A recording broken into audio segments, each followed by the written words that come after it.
তোমরা আমাদেরকে এইখান থেকে কোন পদ্ধতিতে সরাইতে পারো সেটা আমরা বলে দেই। তোমরা খুনিকে গ্রেফতার করো, বিচার নিশ্চিত করো, আমরা একজনও এইখানে থাকবো না। কিন্তু আমাদেরকে বুঝিয়ে আশ্বাস দিয়ে ছল চাতুরি করে আমাদের কাউকে এই খান থেকে সরানো যাবে না। আমরা পৃথিবীর সন্তান, আমরা এই বাংলার লড়াকু সন্তান। আমাদের ভাইয়েরা ব্রিটিশ শাসনের বিরুদ্ধে 200 বছর লড়াই করেছে, তারপরে তারা আজাদী ছিনিয়ে এনেছে। 47-এ বাংলার জমির আজাদী এসেছে, 71-এ আজাদী এসেছে, 24-এও আজাদী এসেছে। কিন্তু সকল আজাদীর ফল ভোগ করেছে ওই সুয়ারগুলা।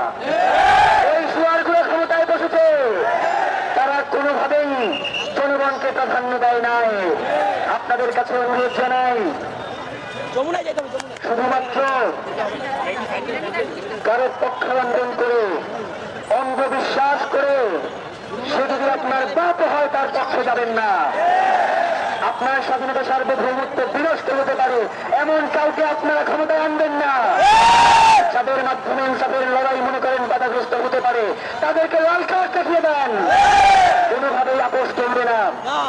বিএনপি, জামাত, এনসিপি সহ সকল রাজনৈতিক দলকে আমরা অনুরোধ জানাই, ইনকিলাব মঞ্চের ওসমান হাদির বিচার নিশ্চিত করার দায়িত্বকে শুধুমাত্র এই জনগণের।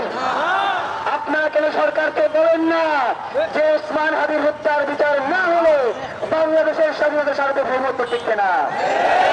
আপনারা কেন বলেন না দিল্লির দাবিদারিকৃত বাংলাদেশকে মুক্ত করতে হলে ওসমান হাদির হত্যাকারীদের বিচার নিশ্চিত করতে হবে? আমরা চাই